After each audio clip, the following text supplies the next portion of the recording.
మిత్రులందరికీ నమస్కారం. తెలంగాణ సమాజానికి 25 ఏళ్ళుగా నేను సుపరిచితుని. నా 25 సంవత్సరాల రాజకీయ జీవితంలో ఏ బాధ్యతలో ఉన్నా, ఏ పార్టీలో ఉన్నా ఎథికల్గా వాల్యూతో ఉండాలని చెప్పి కోరుకుంటాను. నేను 2014 జూన్ 2వ తారీఖు నాడు తెలంగాణలో ప్రభుత్వం ఏర్పడిన తర్వాత మొట్టమొదటి ఆర్థిక మంత్రిగా పనిచేసిన. 2018 సెప్టెంబర్ వరకు నేను ఈ రాష్ట్రానికి ఆర్థిక మంత్రిగా పనిచేసిన. తెలంగాణ రాష్ట్రాన్ని సాధించుకున్నది నీళ్ల కోసం, నిధుల కోసం, మా ఉద్యోగాలు మాకు కావాలని చెప్పి సాధించుకున్నాం. 2005లో ఆనాటి ప్రభుత్వం జలయజ్ఞంలో భాగంగా తుమ్మిడిహట్టి చేవెళ్ల ప్రాజెక్టుని ఆనాడు ప్రపోజ్ చేసింది.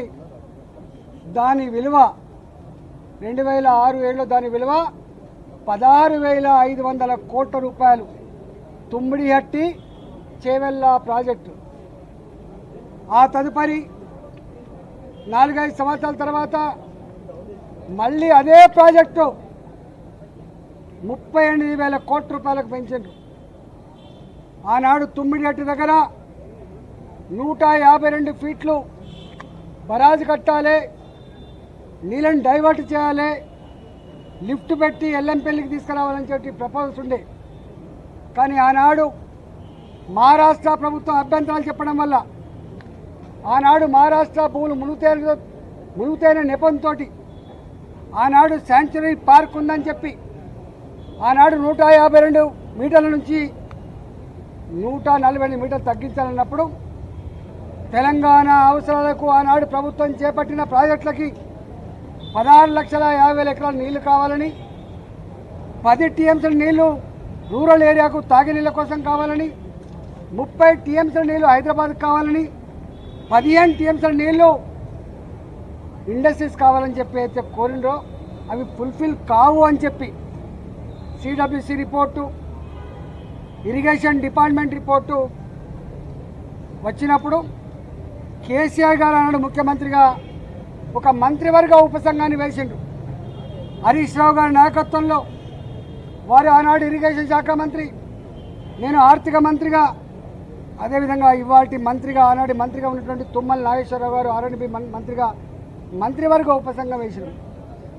మంత్రివర్గ ఉపసంఘం సిడబ్ల్యూసి రిపోర్ట్లు, ఇరిగేషన్ డిపార్ట్మెంట్ ప్రతిపాదనలు, వాళ్ళ అవసరాలన్నీ కూడా మా ముందుకు పెట్టినప్పుడు మేమన్నాం, ఒకవేళ కనుక ఈ తుమ్మిడిహట్టి చేవెళ్ళ మన అవసరాలని తీర్చకపోతే మరో ప్రత్యామ్నాయ మార్గాన్ని అన్వేషించమని చెప్పినప్పుడు వారు అనేక రకాల సర్వేలు చేసి, అది టెక్నికల్ వాళ్ళు కాబట్టి ఇవాళ మేడిగడ్డ, సుందిల్ల, అన్నారం ప్రాజెక్టులకి వాళ్ళు ప్రపోజ్ చేశారు. ఆనాడు ఆ ప్రాజెక్ట్ కాస్ట్ 63,000 కోట్లు అని చెప్పి వాళ్ళు అంచనా వేశారు. ఆ తదుపరి అనేక పరిణామాలు, అనేక జిల్లాల్లో వచ్చిన డిమాండ్లు, ఇంకా అనేక కొత్త ఏరియాకు నీళ్ళు ఇవ్వాలన్నటువంటి రైతుల ఆక్రందనలు, ఉన్న ఇరిగేటెడ్ ఏరియాకు స్టెబిలైజ్ చేయాలన్నటువంటి నిర్ణయాలు, అనేక రకాల నిర్ణయాల వల్ల అది 82,000 కోట్లకు పోయినమాట వాస్తవం. ఆ తదుపరి ఏం జరిగింది మాకు సంబంధం లేదు. ఇక్కడ మమ్మల్ని అడిగిన ప్రశ్న ఏంటంటే, మీరు ఆర్థిక మంత్రిగా ఉన్నారు కదా, ఈ డిజైన్లతో, ఈ కన్స్ట్రక్షన్తో, ఈ టెక్నికల్ ఆస్పెక్ట్తో మీకు సంబంధం ఉందా అని చెప్పి అడిగారు. మాకు ఏమీ సంబంధం ఉండదు. రెండో ప్రశ్న, వాళ్ళని కాళేశ్వరం స్పెషల్ పర్పస్ వెహికల్ అయితే పెట్టిండ్రో, కాళేశ్వరం ఇరిగేషన్ ప్రాజెక్టు కోసం ఒక కార్పొరేషన్ పెట్టిండ్రో, ఆ కార్పొరేషన్ రుణాల మీద మీకైనా అధికారం ఉందా అడిగినరు. కానీ కార్పొరేషన్ మీద ఆర్థిక డిపార్ట్మెంట్కి, ఆర్థిక మంత్రికి ఏం సంబంధం లేదు. వాళ్ళు ఆనాడు ప్రాజెక్ట్ రిపోర్టు బ్యాంకులో సబ్మిట్ చేసిండ్రు, డబ్బులు తెచ్చుకున్నారు, వాళ్ళే ఖర్చు పెట్టుకుని తప్ప మాకు సంబంధం లేదు. అసలు ఒక్క మాటలో చెప్పాలంటే ఇరిగేషన్ డిపార్ట్మెంట్కు తోడుగా అనుబంధంగా వాళ్ళ దగ్గరనే ఒక అకౌంట్ డిపార్ట్మెంట్ ఉంటుంది, దానికి ఒక ఆడిట్ డిపార్ట్మెంట్ కూడా ఉంటుంది. ఆ బిల్లులు మంచా చెడా, పనులు అయినాయా కాలేదా, క్వాంటిటీ ఉందా లేదా, క్వాలిటీ ఉందా లేదా, ఇవన్నీ చెక్ చేసుకోవాల్సింది ఆ ఇరిగేషన్ డిపార్ట్మెంట్ నుండి వాళ్ళ అకౌంట్ సెక్షన్, ఆ తదుపరి ఆడిట్ సెక్షన్ మా దగ్గరికి వస్తుంది. కాళేశ్వరం కార్పొరేషన్ కింద ఏ డబ్బులైతే ఉండనో వాళ్ళే నేరుగా పే చేసుకున్న మాకు సంబంధం లేదు. బడ్జెట్ అలొకేటెడ్ డబ్బు అయితే ఉందో మా దగ్గర అలొకేటెడ్ డబ్బు ఉంటే తప్పకుండా దాని ప్రకారం బిల్లు పే చేస్తాం తప్ప దాని వాల్యూస్తో కానీ వాటితో మాకు ఏం సంబంధం లేదని చెప్పి కరాఖండిగా చెప్పడం జరిగింది. కానీ వాళ్ళ ఎంత దుర్మార్గులు అంటే ఈ ఈటల రాజేంద్ర గారు పిలుస్తాండ్రు, ఏం పిలుస్తావు, ఏం పిలిచినా ఏముంటుంది. మా బతుకు చాలా ట్రాన్స్పరెంట్గా, మేము ఎథిక్స్ కోసం బతికిన వాళ్ళం, ప్రజల కోసం బతికిన వాళ్ళం. కంత మీద తుపాకీ పెట్టినా కూడా గదే మాట మాట్లాడడం తప్ప ఇంకోటి మాట మాట్లాడటం కాదు. ఇవాళ పిచ్చి కూతలు, కారు కూతలు, ఇలా కుక్కలు లెక్క ఎక్కబడ్డే మాటలు చూస్తూ ఉంటే బాధ అనిపిస్తూ ఉంది. ఏది ఏమైనా తెలంగాణ ప్రజలు నిజమైన న్యాయ నిర్ణేతలు, ఎవడు తప్పు చేసిండో ఎవడు ఒప్పు చేసిండో వాళ్ళు నిర్ణయిస్తారు తప్ప ఇవాళ కొద్దిమంది బట్టకాల్చి మీద చేసినంత మాత్రం మీకు అయ్యే ప్రసక్తి లేదు. కానీ ఒక్కటి మాత్రం మళ్ళీ ఒకసారి చెప్పదలుచుకున్న, 3 బరాజులు మేడిగడ్డ దాని విలువ 4,600 కోట్లు, సుందిల్లా అదేవిధంగా అన్నారం ఒకదానికేమో 2,700 కోట్లు, ఒకదానికేమో 2011 కోట్లు. నేను ఒకటే కాంగ్రెస్ పార్టీని డిమాండ్ చేస్తూ ఉన్నా, భారతీయ జనతా పార్టీ ఇప్పటికే చెప్పింది నిజాయితీగా ఉండాలని చెప్పి కోరుతుంది. పార్టీ ప్రభుత్వ ధనాన్ని దుర్వినియోగం చేద్దని చెప్పి కోరుతుంది, చట్టాన్ని లోబడి ఉండాలని చెప్పి కోరుతుంది, నీకు ఇచ్చిన కర్తవ్యాన్ని ఒక ప్రజలకు బాధ్యతతో పనిచేయమని చెప్పి కోరుతుంది. ఇవాళ మేము కోరుతా ఉన్నాం. అంతకుముందు అనేక కమిషన్లు వేసిండ్రు, ఎందుకు రిపోర్ట్లు బయట పెడతలేరు, ఎందుకు చర్యలు చేపడతలేరు. నేను ఇక్కడ కూడా కోరుతున్నా, ఇప్పటికే సంవత్సరం గడిచిపోయింది, త్వరగా ఈ రిపోర్ట్ను బయట పెట్టండి. త్వరగా నిజంగా ఎవరు బాధ్యులవుతారో వాళ్ళ మీద చర్యలు తీసుకోవాలి తప్ప మీరు తాత్సారం చేసి బట్టకాల్చి మీదేసి వాటిగా రాజకీయ పంపం కట్టుకుంటా అంటే నిన్ను వదిలిపెట్టే ప్రసక్తి లేదు. తెలంగాణ సమాజం నిశ్చితంగా గమనిస్తూ ఉంది. నువ్వు ఏ ఆరోపణలు చేస్తూ ఉన్నావో, ఏ మాటలు మాట్లాడుతున్నావో, ఇవాళ ఆ మాటలకు కట్టుబడి, ఆ ఆరోపణలకు కట్టుబడి రేపు ఆ రిపోర్ట్ను బయటపెట్టు. రిపోర్ట్లో ఏం నష్టం జరిగిందో, ఎన్ని వేల కోట్ల రూపాయలు దుర్వినియోగం జరిగినాయో, దానికి కారకులు ఎవరో, తప్పకుండా దోషులు ఎవరో శిక్షించకపోతే నిన్ను ప్రజాక్షేత్రంలో నీకు శిక్ష తప్పదని చెప్పి కాంగ్రెస్ పార్టీ హెచ్చరిస్తాం.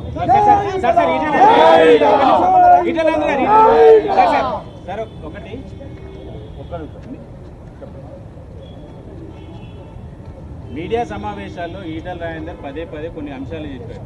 కాళేశ్వరం ప్రాజెక్టు ముమ్మాటికి కేసీఆర్ తానే డిజైన్ చేసి తానే కట్టారు అని చెప్పారు. ఈ అంశాన్ని ఈరోజు కమిషన్ ముందు చెప్పారా? ఇది క్యాబినెట్ ఓవరాల్ నిర్ణయము, దాంట్లో మంత్రుల ప్రమేయం ఉండదు, ఇది టెక్నికల్ టీం తీసుకునే నిర్ణయం అని చెప్పినట్టు తెలుస్తుంది. అంటే మీరు కేసీఆర్ని రక్షించే ప్రయత్నం చేస్తున్నారు. నేను చెప్పడం కాదు చారి, కేసీఆర్ గారే 100 సార్లు బహిరంగ సభల్లో ఏం చెప్తాడు, మీతో కూడా చాలాసార్లు చెప్పుకుంటాడు. Brain child of KCR, Kaleshwaram project సృష్టికర్త కేసీఆర్ అని చెప్పి తాను చెప్పుడు, నేను చెప్పడం కాదు. మీరు కమిషన్కి చెప్పారా మరి ఆ విషయాన్ని? 100 సార్లు మీటింగ్లలో, ప్రెస్ మీట్లలో నా మెదడు కరిగించుకొని ఇంత కష్టపడి అనేక రకాల సర్వేలు చేసినని చెప్పి ఆయన చెప్తున్నాడు. కానీ ఒక్కటి, కమిషన్ ముందు వెళ్ళినప్పుడు మాత్రము ఇది కేబినెట్ నిర్ణయము, టెక్నికల్ నిర్ణయము, టెక్నికల్ స్టాఫ్ తీసుకుంటుంది, మాకు రాజకీయ నాయకులకు సంబంధం లేదంటే ఒక రకంగా మీరు కేసీఆర్ని బయటపడే ప్రయత్నమే కదా. నీకు తప్పుడు అర్థమవుతుంది, నువ్వు ఆలోచన తక్కువ చేస్తున్నావు. నేను అన్న మాట ఏంటంటే, ఆలోచన ప్రాజెక్టు కట్టాలన్న ఆలోచన ప్రభుత్వం తీసుకున్నది.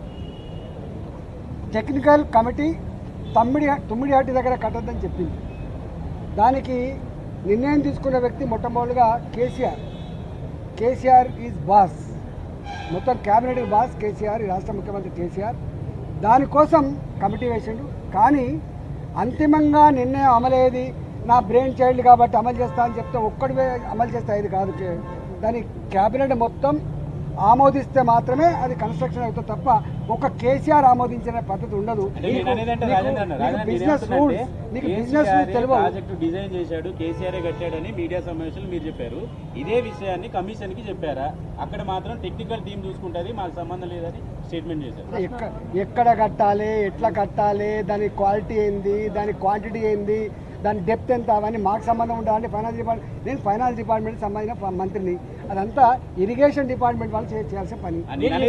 మీరు మీడియా సమావేశాల్లో బీజేపీ పార్టీలో చేరిన తర్వాత చేసిన స్టేట్మెంట్ ఏంటంటే, కాళేశ్వరం నేను దగ్గర నుండి చూసినా అంత కేసీఆర్ చేశాడు, కేసీఆర్ కట్టాడు, ఇంజనీర్లు లేరు, ఏం లేరు అని చెప్పారు. మీకు గుర్తుంటుంది? తప్పు. ఇది ఆలోచన దాని ఇంప్లిమెంటేషన్, దాని దగ్గర నుండి మొత్తంగా చూసుకున్నాడు చెప్పి కేసీఆర్ చెప్పి నేను చెప్తానండి బాబు.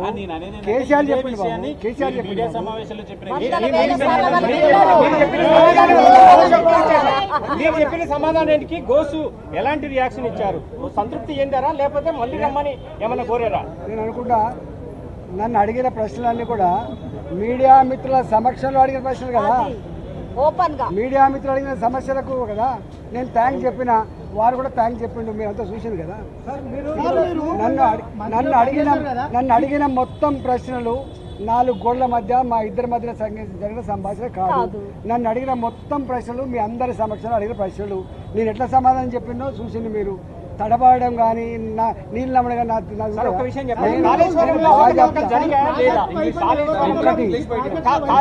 అవకతవకలు జరిగాయా లేవా? మీ దృష్టికి ఏమైనా వచ్చాయా? నేను ఏమంటున్నా, ఘోష్ గారి కమిటీ ఈ అనేక వందల మంది ఇంజనీర్లతో వాళ్ళు సమావేశమైంది, వాళ్ళు మొత్తం తీసుకున్నారు. వారికి ఒక్కటి అర్థమైపోయింది, ఇవి ఇంజనీర్లను ఎవరు ఆదేశించిండ్రు నీళ్లు స్టాక్ పెట్టమని, ఇంజనీర్లు ఎవరు ఆదేశించిండ్రు ఇట్లా కట్టమని, ఇంజనీర్లు ఎవరు ఆదేశించిండ్రు ఇంత తొందరగా కట్టమని చెప్పి ఆ దగ్గర ఉన్నాయి. నేనేమంటున్నా, ఘోష్ గారి కమిటీ రిపోర్ట్ని వెంటనే బయటపెట్టి దోషులను శిక్షించమని కోరుతున్నాం. ఈటలో ఉంటాడు, ముఖ్యమంత్రి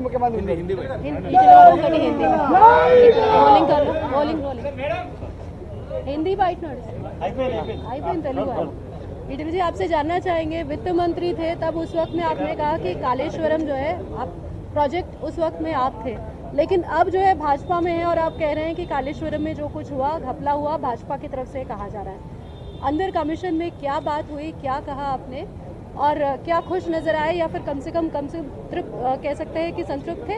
मेरे को 11-12 क्वेश्चन पूछा था, उसमें सभी प्रश्न को मैं जवाब दिया था। Certain business rules, finance department को कितने जो जिम्मेदारी है वो जिम्मेदारी के हिसाब से हमने एक्ट किया था, इसके बिना हमने एक्ट नहीं किया था। वो प्रोजेक्ट रिपोर्ट्स, डिज़ाइंस, एग्जीक्यूशन पूरा इरिगेशन के अंडर आता है, हमारा डिपार्टमेंट को संबंध नहीं रहता।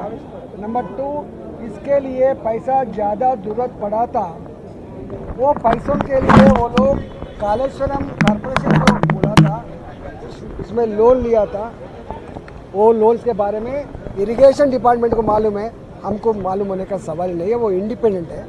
नंबर 3 क्या है, जो एक्सीडेंट हुआ था, अभी जो नुकसान हुआ था, नुकसान के बारे में हंड्रेड्स ऑफ इंजीनियर्स से जो इंटरेक्ट हुआ था, वो रिपोर्ट पूरा बाहर प्रजा को मिलना चाहिए।